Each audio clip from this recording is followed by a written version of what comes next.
Bellevue, Washington lies just east of the city of Seattle. It's a thriving community of about 100,000 people who live, work, and play here. But in the summer of 1990, young women began turning up dead throughout the city. On Saturday, June 23rd, Bellevue police received a 911 call. A restaurant employee had stumbled upon the lifeless body of a young woman.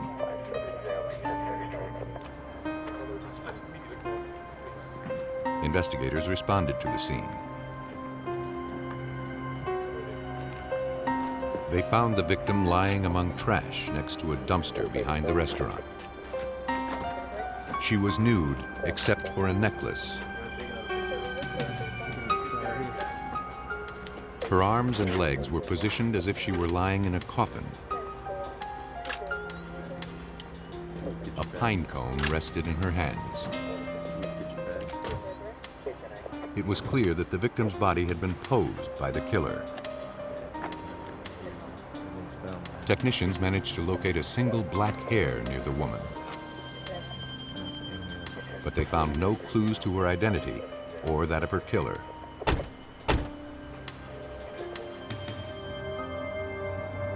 Bellevue detective Marvin Skeen was assigned the case. He knew this wasn't going to be an easy murder to solve. Most crime scenes, you know who your victim is.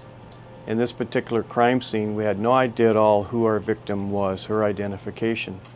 We also lacked clothing, so we couldn't provide a clothing description when we asked the public for their assistance in determining who the victim was.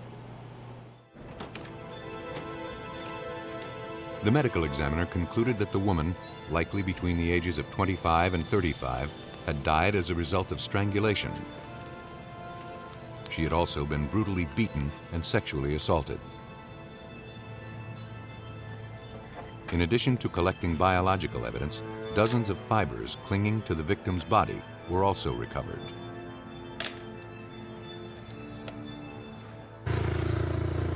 Though it wasn't much to work with, detectives forwarded what little evidence they had to the Washington State Patrol Crime Lab in nearby Tacoma. After examining the fibers under a microscope, all that scientists could conclude was that they had originated from the carpet or trunk mat of a car.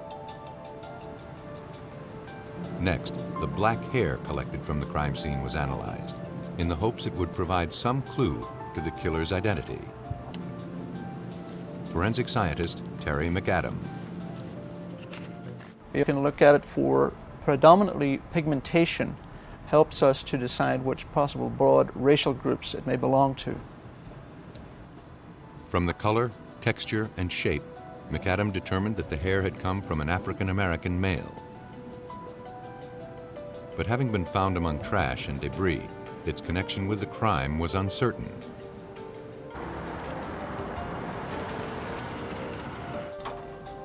Investigators knew the best way to find this killer would be to first identify the victim.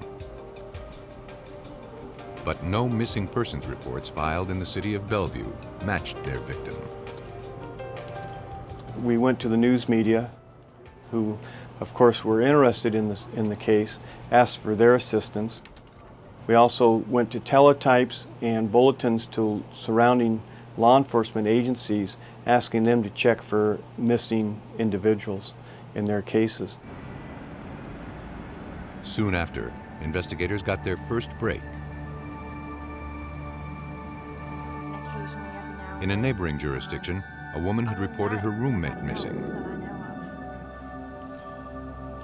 From photos taken at the autopsy, she identified the victim as her 27-year-old friend, Marianne Polreich.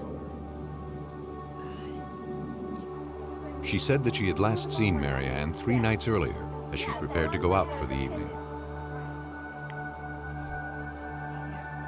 Marianne had borrowed her roommate's necklace.